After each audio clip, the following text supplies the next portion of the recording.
Today, we're going to dive into a pretty powerful idea, the fact that a leadership title isn't the finish line. Nope, it's the starting gun. This is all about the journey from just having a position to earning real, lasting respect. All right, so just imagine this for a second. You've finally got it. That big promotion. You're the new department head, the manager, the exec. It's a great feeling, right? But here's the big question. What now? What do you actually do next? Well, the answer might surprise you. Let's kick things off with the first and honestly probably the most humbling lesson on this whole journey. A title is not the same as mastery. In fact, getting that job is really just the beginning of your real education for the role. Wow, this quote just cuts right to the chase, doesn't it? It's a direct challenge to our ego.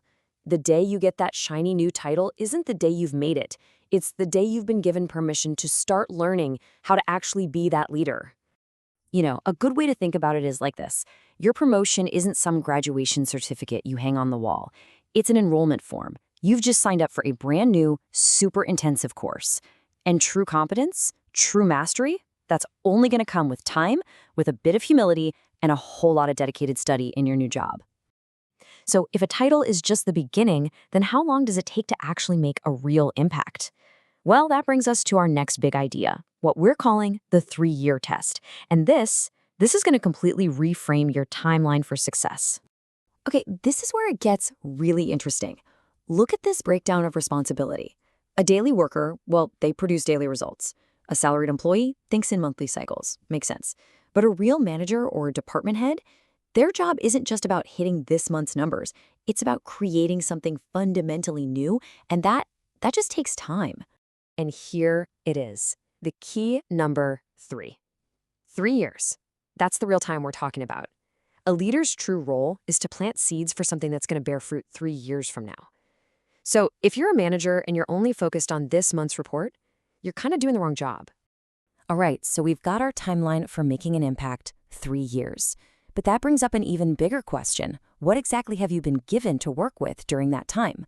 This is where we get to the real philosophical heart of this whole thing, something called nature's law of energy.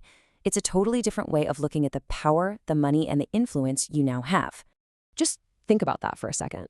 That's a really profound statement. It reframes capital, money, not as just numbers on a spreadsheet, but as the concentrated effort, the struggle, and the hard work of countless people. It's the physical and mental labor of our whole society, all gathered up in one place.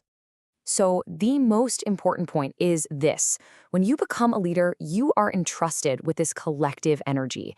It is not your personal property. Think of it like a loan from society, given to you with the expectation, the hope, that you're going to use it for a purpose that helps everyone, not just yourself.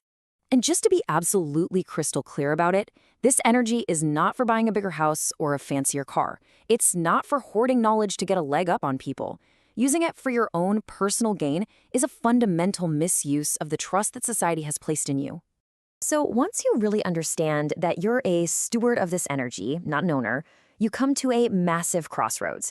You have to make a choice, a really fundamental choice about how you're going to use it. Are you going to use it for purpose or for profit? And the two paths are pretty clear. On one side, you've got the path of personal profit. The focus is my gain, and the method is often competing against the very people whose blood and sweat created the energy you're using. But on the other side, you've got the path of purpose. Here, the focus is on our growth. And the goal is to use that energy to lift everyone up, to create meaningful work for the whole community. Now, the source material uses a really striking and honestly kind of strange metaphor for what happens when a leader chooses greed.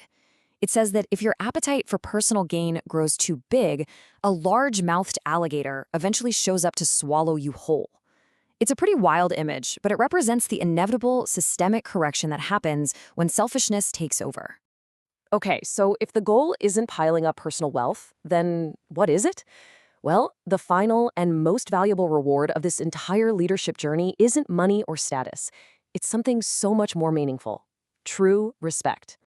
And that's the million-dollar question, isn't it? If you can't demand it, and you certainly can't buy it, how in the world do you actually earn the genuine respect of your team and your community? The answer lies in a complete shift in your mindset. It's about treating your team with the same care you would show your own family. Your responsibility isn't just cutting a paycheck. It's about fostering their growth, supporting their development, and making sure they have the security to live a dignified life, free from that constant gnawing worry about basic survival. And this is the beautiful symmetry of it all. See, respect is not a top-down command. It's a two-way street. As the leader, you have to show genuine respect to your people first. Only then, in return, will they show true reverence for you. The leader always has to give it first. So we'll leave you with a question that really just wraps this entire philosophy up perfectly. Ask yourself this: are you just managing a payroll, or are you truly raising your people up? The choice you make is what will define the kind of leader you ultimately become.